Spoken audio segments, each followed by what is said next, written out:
Seperti biasa, jangan lupa ngopi dulu sobatku, agar kita tetap semangat dalam menjalani aktivitas sehari-hari. Baik sobatku sekalian, selamat datang kembali di Sang Hamba, salah satu channel yang senantiasa memberikan info-info menarik untuk rekan-rekan ketahui bersama. Semoga teman-temanku sekalian dalam keadaan sehat selalu, dimurahkan rezekinya, dilancarkan segala aktivitasnya, dan tetap bahagia. Baik, pada video kali ini kami ingin menjelaskan suatu topik yang sangat menarik yang mungkin ini tidak berbau pada kegiatan pemupukan. Pada video kali ini kita akan membahas dari buah kelapa sawit itu sendiri. Berbicara mengenai buah kelapa sawit, tentu sudah tidak asing lagi bagi teman-teman untuk mengetahui apa dari karakter tandan buah sawit tersebut. Oleh sebab itu, kami ingin menjelaskan suatu topik yang menarik yang bisa teman-teman ketahui bersama. Kita lihat ke layar, sobatku sekalian, ya, bahwa di sini akan kita bawakan adalah karakteristik buah sawit hingga menjadi CPO atau PKO. Kita lanjut ya ke slide berikutnya. Nah, kita baca dulu sobatku sekalian ya. Jadi kita baca dulu apa infonya, baru kita coba ulas apa maksudnya. Nah, kalau kita lihat di sini ada gambar brondolan ya. Jadi atau buah kelapa sawit. Jadi kalau teman-teman yang mungkin baru pertama kali atau mungkin baru memulai bisnis di perkebunan kelapa sawit, mungkin bingung. Apakah buah sawit itu yang gede, ya, yang biasa kita panen, atau yang sudah pecah dari tandannya? Nah, jadi istilah buah sobatku sekalian yang biasa kita aplikasikan di lapangan adalah brondolan. Kalau kita lihat di sini sobatku sekalian, gambar brondolan itu seperti ini perwujudannya ya. Nah, jadi ini utuh satu buah brondolan ya, itulah yang kita sebut sebagai buah. Maka ada istilah TBS, tandan buah sawit. Jadi masih lengkap dengan tandan-tandannya. Nah, ketika buahnya sudah lepas, barulah berubah nama menjadi janjangan kosong. Nah, kita baca terlebih dahulu di sini sobatku sekalian. Brondolan adalah buah yang dihasilkan dari tandan buah sawit. Brondolan terbagi ke dalam 4 bagian yang bisa kita lihat di sini sobatku sekalian. Di sini ada namanya eksokarp atau kulit ya. Nah, ini dia. Jadi bagian terluar dari buah kelapa sawit adalah disebut sebagai eksokarp. Kemudian di dalamnya ada namanya mesokarp atau daging buah. Kemudian di lapisan tengahnya lagi ada endokarp atau cangkang, dan terakhir ada endosperm atau inti. Yang diolah di pabrik kelapa sawit adalah mesokarp.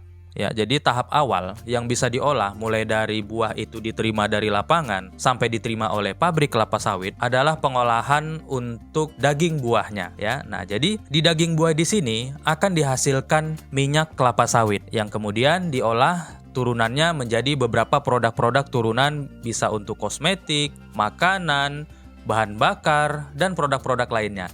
Nah, kita lihat di sini, mesokarp menghasilkan minyak sawit atau dikenal dengan CPO.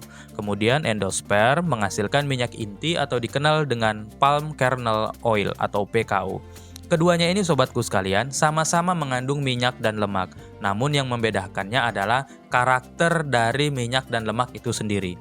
Ada kalanya mungkin di daging buah mengandung salah satu asam lemak yang cukup tinggi, kemudian di inti buah kelapa sawit mengandung asam lemak yang lain lagi.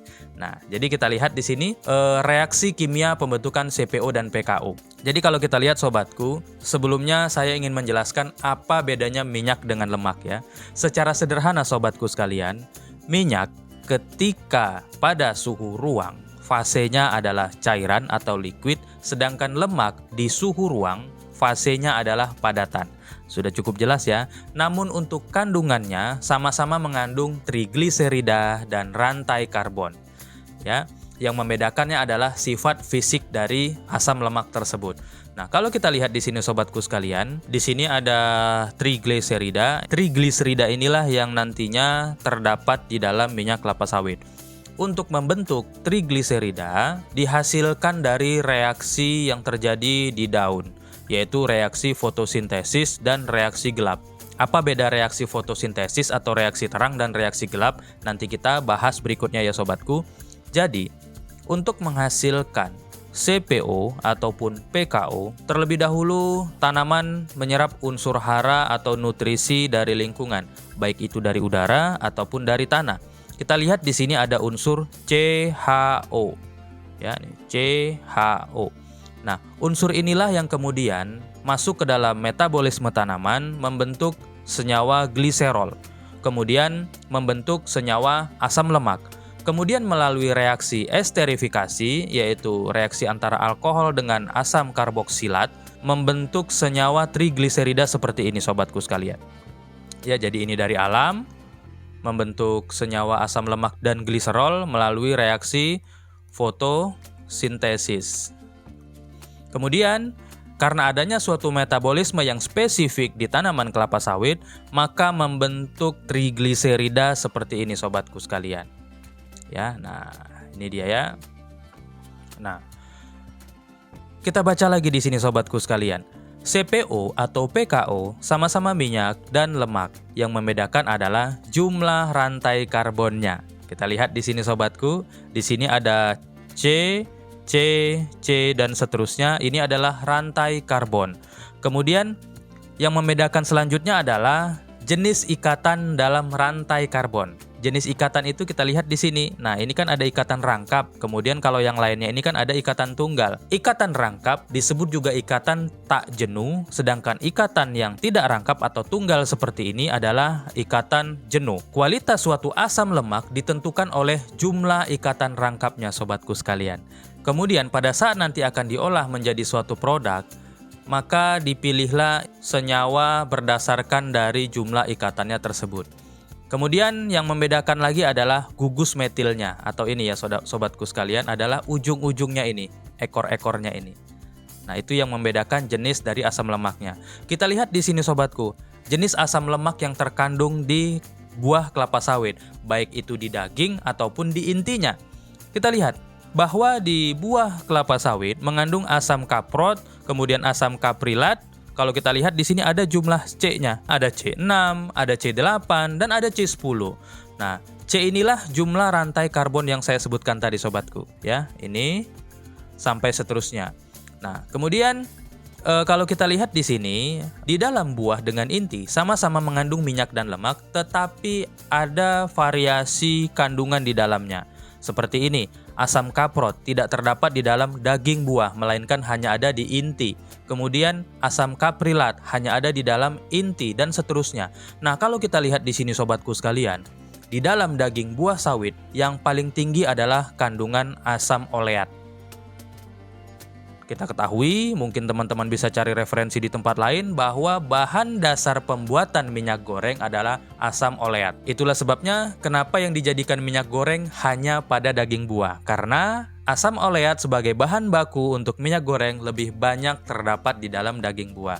Kemudian kita lihat lagi bahwa di dalam inti lebih banyak mengandung asam laurat. Ya, sebanyak 48,3%. Nah, maka dari itu sobatku sekalian, untuk membuat suatu produk, apakah produk makanan ataupun produk kecantikan, dipilih berdasarkan dari kandungan asam lemaknya. Kalau memang untuk minyak goreng, kita lihat di sini kandungannya lebih banyak asam oleat, maka bahan dasarnya adalah daging buah, sedangkan untuk bahan lain, ya turunan dari asam laurat, kita bisa memanfaatkan inti sawit, apakah itu untuk sabun, kosmetik, lipstik, dan sebagainya.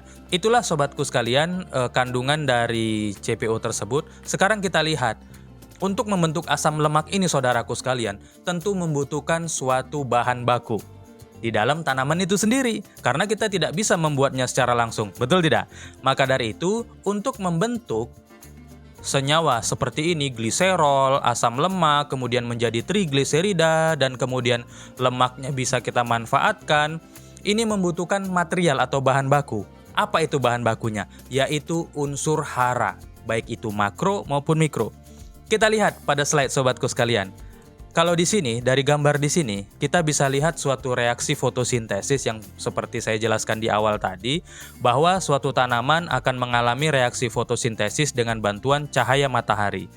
Pada saat reaksi fotosintesis, tanaman membutuhkan air dan cahaya matahari. Kemudian bereaksi di dalam tilakoid menghasilkan gas oksigen. Inilah yang disebut dengan reaksi terang. Nah, produk dari reaksi terang ini adalah ATP sobatku sekalian, energi, adenin trifosfat, dan NADPH.